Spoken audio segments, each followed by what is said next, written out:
If you're new to Chicago, it's probably fair to say that you're not new to snow, but you may be new to this. I just called dibs. Let me tell you its history. Chicago neighborhoods were mostly laid out between 1900 and 1920, and vehicles looked like this, and they were big and they were expensive, so most people still use horse and buggy. After World War II, that would change with the invention of expressways, and cars became a little more affordable, so families started to own 2 cars. Fast forward to January of 1967, where a record of 23 inches of snow fell on Chicago. Chicago being Chicago, we kind of took that first day off, but that second day, people still had to go to work, people still had to go to school.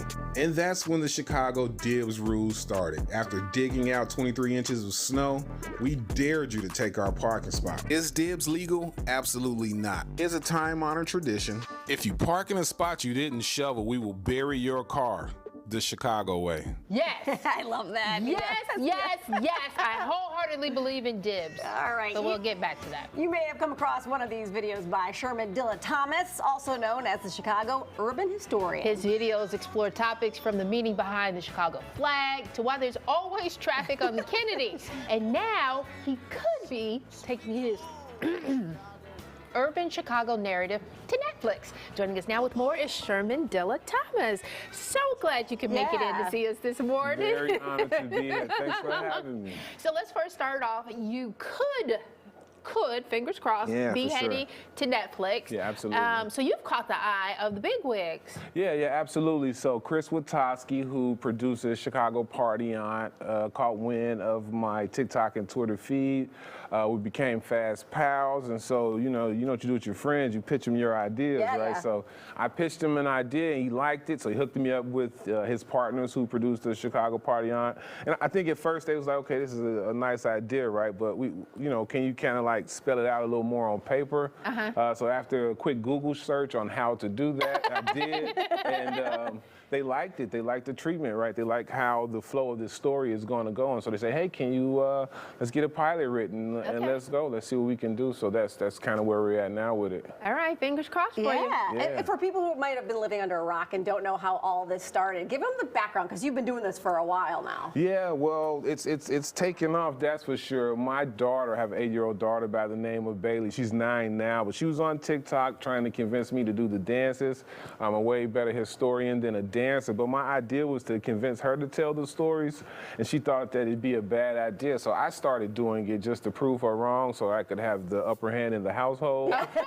And it took off. It really, really took off. Yeah. So was this a situation of you wanted to teach your daughter, or is this because this is a love that you have? It's a little bit of both, right? I got my love of Chicago history from my father. He was a Chicago policeman for 30 years, and I thought that there's other ways to go viral on the internet, right? Like everybody doesn't have to dance or everybody doesn't have to rap. And so that was one part of it. The other part of it is I just went to what I knew, right? And so I know Chicago history, and so I figured that'd be a way to kind of just bond with her.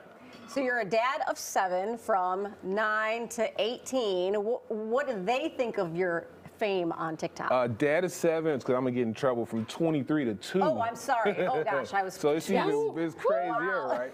23 to 2. They just think I'm dad until like we get tickets to a Bulls game or something like that, and then I'm the cool historian, right? Yeah. But what I can say is everybody's grades have gone up, right? They see my nose in the book most of the time, and so they're wanting to be like dad, and that means the world to me. That's cool. So what's one of your most popular TikToks? I think you were telling me something about the one on Western Avenue or Halsted Street? So Halsted Street has become the most popular one that's on the feed right now.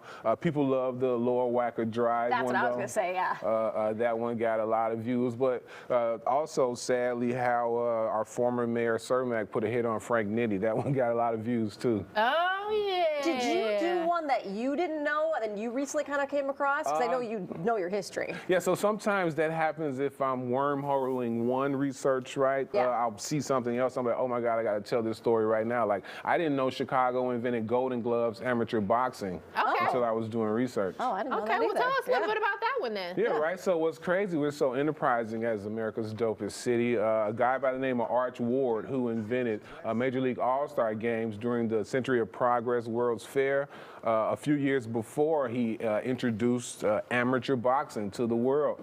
He called it Golden Gloves. The Tribune eventually sponsored it in 1927, and now the country has amateur Golden Gloves boxing because of Chicago. Isn't that something? It's so cool the way you tell these two, because they're like quick snippets, so people, you have their attention, and there's a lot of information in them. Well, that's the, I'm starting to learn, right? Yeah. That's the key. How can I be as impactful but as concise at the same time? Yeah. I don't think I figured it out quite yet, but I'm trying. You're doing pretty good. I was going to say you're doing a pretty good job. Hey, let's get back to this dibs thing. Where do you stand on that? You know where I stand. Right, so I think, take where I live in Auburn, Gresham, right? It's a lot of residential single-family homes. Then yes, dibs is in play because on the one hand, we all park in the same spot every day anyway. And so, you know, the visitors don't get to come and be rude. On the other hand, if you're in like Rogers Park or something like that, we all got apartments, that might be a little harder to do. And then the other thing is you can't call dibs when it's 2 inches of snow. Like, you know, it got to be some real snow. I always just get worried about the communities like you're talking about. They have the apartments, and some of them are older people who kind of need the help. So, you know.